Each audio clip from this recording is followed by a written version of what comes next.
amigos, estamos iniciando o programa Esclarecimentos Oportunos. Esse programa é uma realização da Sociedade Espírita Francisco de Assis, casa sediada na cidade de São Paulo. Conosco, como sempre, Milton Felipe. E aí, seu Milton? Tudo bem, muito obrigado. Estamos aqui prontos e apostos para o nosso trabalho. Gostaria de aproveitar da oportunidade e desejar aos nossos amigos, ouvintes e também espectadores que os bons espíritos nos ajudem sempre. Muito bem, seu Milton.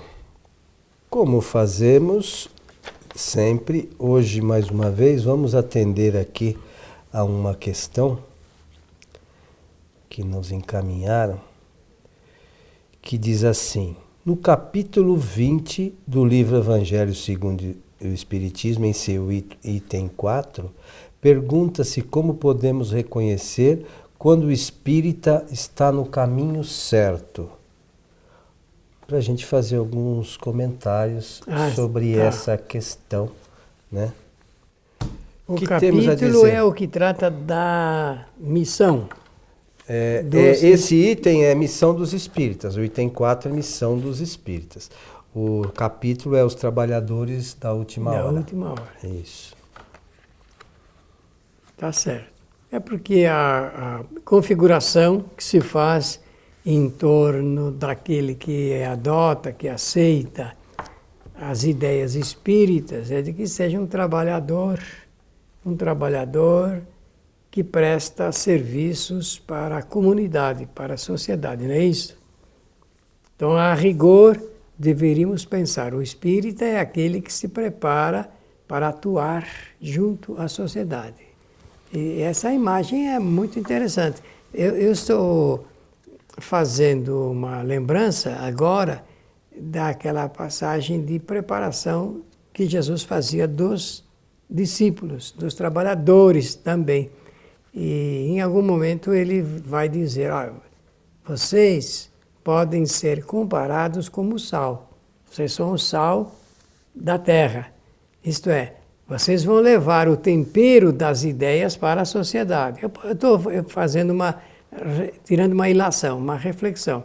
Então eu estou preparando vocês para que vocês levem essas ideias e que essas ideias possam temperar as ideias dos homens e sobrepor a muitas das ideias que são errôneas e realmente colaborarmos com um mundo melhor. Por isso é que eu sempre digo que Jesus trouxe à Terra uma nova forma de pensamento, forma de reflexão. Como é que nós devemos pensar? E isso está na razão direta também desse capítulo 20, e os trabalhadores da última hora. Porque quando Allan Kardec desenvolve assuntos dentro desse livro, Evangelho segundo o Espiritismo, ele está fazendo referência aos ensinamentos de Jesus de Nazaré. Esse livro é totalmente voltado para isso. E a lembrança é a de que o espírita deva ser uma pessoa, um homem preparado para temperar as ideias do mundo. O espiritismo é algo novo que surgiu em 1857. Há mesmo aqueles que dizem que o espiritismo é um novo paradigma para o mundo, nova ideia, para as novas reflexões, e incomoda. As ideias espíritas, quando elas são genuinamente dispostas, alinhadas para o debate, elas incomodam. Incomodam porque é uma nova forma de ver o mundo, de ver a sociedade, de ver o homem. Faz uma reflexão profunda do que vem a ser realmente atuar junto da humanidade, junto da sociedade. O espírita, ele se prepara no campo da teoria e depois ele vai desembocar no social, descarregar no social todas as reflexões que a doutrina apresenta. Eu falei tudo na teoria. Por quê? Porque isso que nós estamos lendo, estudando com a doutrina, traz uma forma diferente de nós encararmos a nossa atuação. Por exemplo, o espírita por necessidade filosófica, ele não pode ser materialista. Porque a doutrina traz ensinamentos de ordem espiritual. Então o espírita, ele admite a imortalidade, a lei de evolução, de reencarnação, de livre-arbítrio, de causa e efeito. Com esse conjunto de ensinamentos, ele promove em si mesmo uma reflexão. Ele não pensa da mesma forma que ele pensava quando ele não era espírita. Agora ele vê o mundo de maneira diferente. Então, há algo aí nesse capítulo, porque quem levantou a pergunta quer saber como é que nós podemos reconhecer quando um espírita está realmente no caminho certo, trilhando o caminho certo, não é isso? Essa é a pergunta. É a essência da pergunta. Então, Milton, mas existem algumas questões que eu vejo, que eu concordo com o que você disse, mas nós vemos aí um certo, eu não sei se falta de compreensão ou distorção, que uma coisa é a realidade, é a teoria, outra coisa é a prática. Então, o que acontece? O espírita, na sua maioria, hoje, acha que para você ser espírita, você tem que fazer caridade. Né? Obras. Eu não me recordo de Kardec ter montado nenhuma creche, nenhum asilo, nenhum hospital. Né? O Kardec não fez nada disso. E Jesus queria, como você mencionou no início, que as pessoas, que os chamados apóstolos, né, fossem levar conhecimento para as pessoas.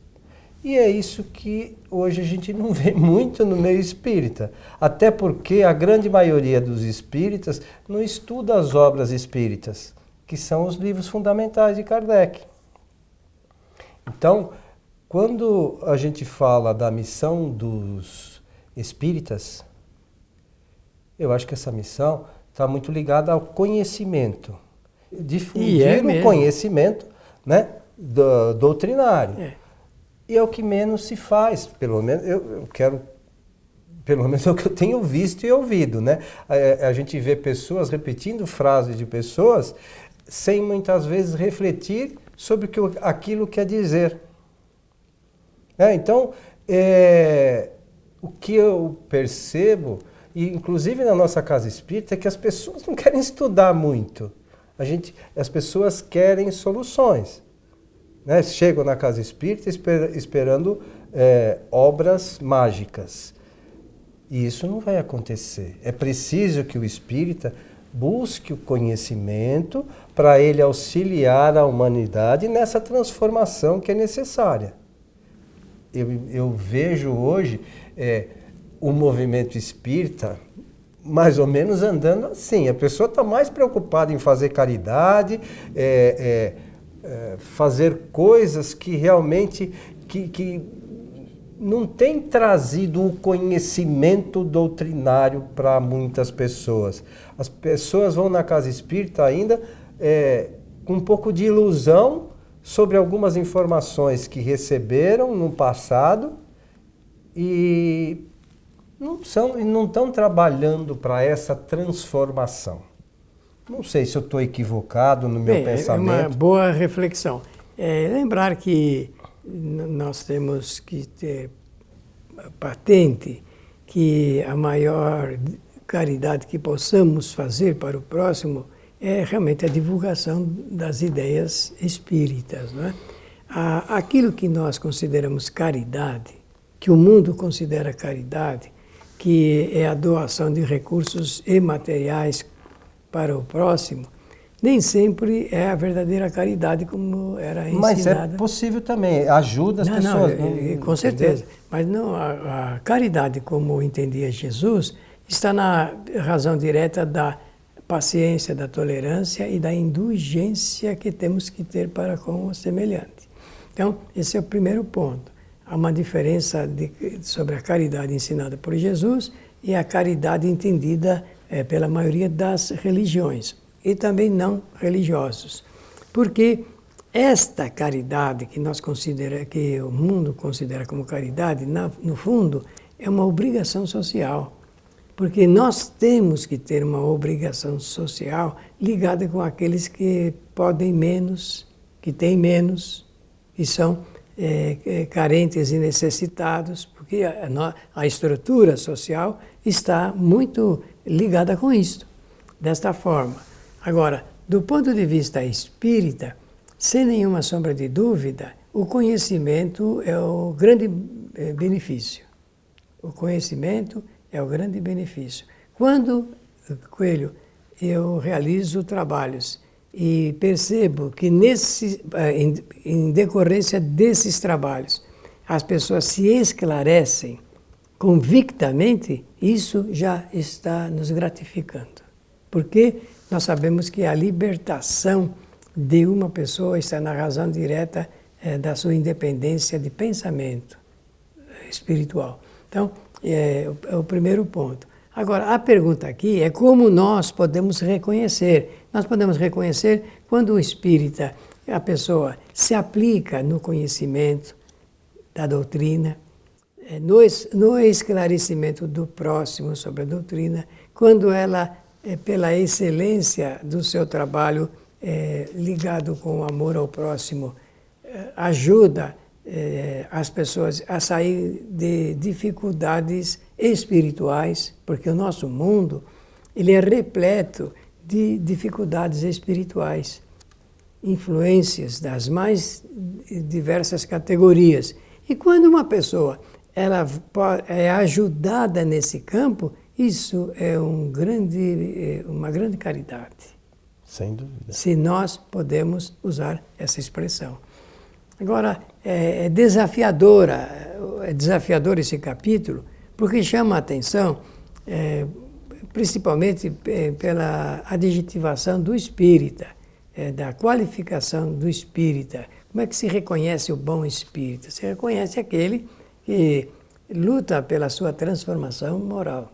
E o que vem a ser isso? Que ele adote regras de relacionamento melhores com o semelhante. Porque o nosso planeta, normalmente, as pessoas são muito voltadas para os assuntos de ordem material. Não estão ainda despertadas, motivadas, estimuladas para os valores das coisas espirituais.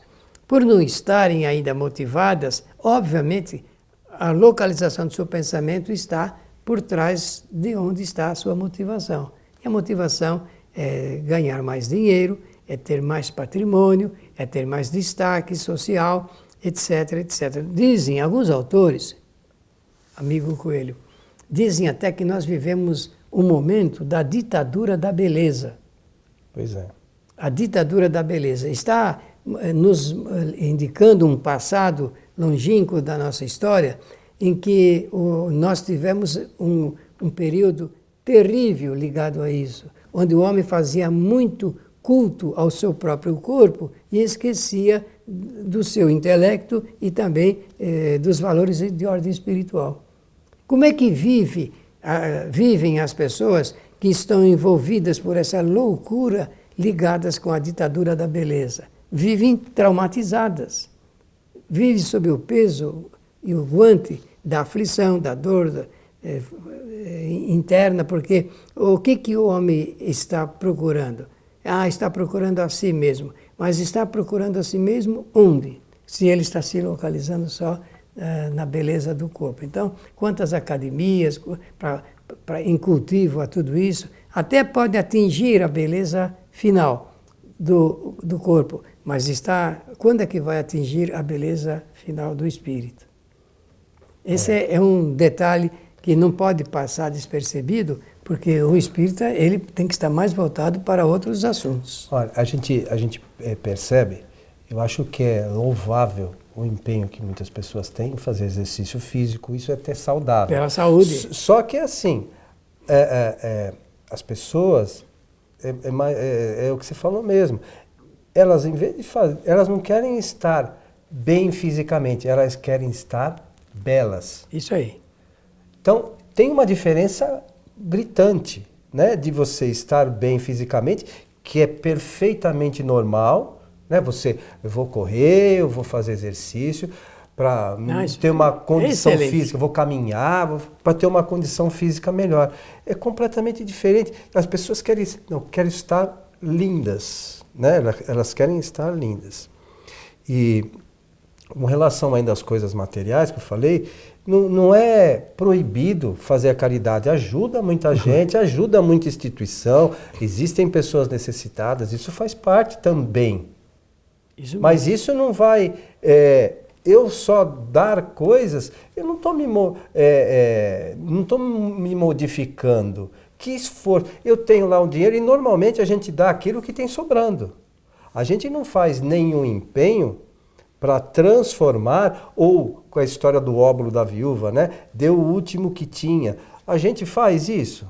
A gente só dá o excesso. É verdade. Né? Então, na doutrina espírita, eu acho que a gente tinha que buscar, na verdade, o conhecimento para ajudar as pessoas. Como você falou, a maior caridade é a divulgação da doutrina. Mas é a divulgação de forma correta. Inteligente. Porque hoje, o que muitos se tem dito em nome da doutrina, não tem nada a ver com o que está escrito nas obras de Kardec. E aqui, no nosso programa, é só pegar os nossos programas aí ao longo do tempo, nós vamos ver 500 coisas que a gente já abordou aqui, é exagero, né? Mas diversas coisas, diversos assuntos que a gente abordou, de coisas que têm sido ditas em nome da doutrina, que não tem nenhuma relação com o Espiritismo. Infelizmente. Só que assim, mas é falta de caridade falar disso. Falta de caridade é a gente enganar as pessoas com informações erradas. Eu acho que isso é falta de caridade. Para onde a gente quer conduzir? Que informação a gente quer dar para essas pessoas? Então cabe a cada um que pense, né, Milton? Com toda certeza. Eu penso, voltando e se ligando à pergunta na excelência, dos espíritas. A pergunta, penso que nós deveríamos imaginar o espírita realmente ele se localizando com muita responsabilidade na parte teórica, que é o estudo teórico, na parte prática, que é uma contribuição para que a sociedade seja mais equânime, que é onde as pessoas tenham realmente oportunidades iguais, e isso parece que a própria natureza oferece, né? É partindo da própria lei do Criador, e entendendo que ainda não estamos coletivamente preparados para o despertamento para esses assuntos como nós gostaríamos que fosse. Ainda teremos um tempo bastante longo, né, a aguardar, mas aguardar agindo, aguardar trabalhando, aguardar fazendo algo que possa ser uma proposta de libertação da consciência do homem pela sua análise, pela sua reflexão. É dessa forma que nós podemos verificar quando o espírita está no bom caminho, no caminho correto, no caminho certo, sendo, inclusive, fiel à doutrina. A fidelidade à doutrina é, segundo penso, um dos pontos altos daquele que se propõe estudar e assumir parte dessa responsabilidade. Tem aquela frase, conhecereis a verdade e ela vos libertará? Sim. Então, a verdade da doutrina está contida única e exclusivamente nas obras de Allan Kardec. Essa frase é de Jesus, De Jesus, é o tal de Jesus, né, que não sabia nada. Ele falou isso, mas por acaso, né? Foi um mero acaso que ele falou isso, né? Então, Jesus fala as coisas e a gente não se dá conta. Então, nós como espíritos temos que usar a razão, né? Buscar o conhecimento. E os espíritos superiores trouxeram esse conhecimento. É só a gente buscar as bases fundamentais. Simples assim. Certo, Sr. Milton? Muito obrigado pela oportunidade. Um abraço a todos os nossos amigos, ouvintes e também os nossos espectadores. E o nosso melhor desejo de que os bons espíritos nos ajudem sempre. Nós queremos mais uma vez lembrar aqui que a nossa casa, a Sociedade Espírita Francisco de Assis, transmite suas palestras públicas pela nossa página do Facebook, que é Programa Transição, né? E todas as sextas-feiras a partir das 20 horas. Então fica o nosso convite para assistir às palestras. A todos o nosso abraço e até o nosso próximo programa.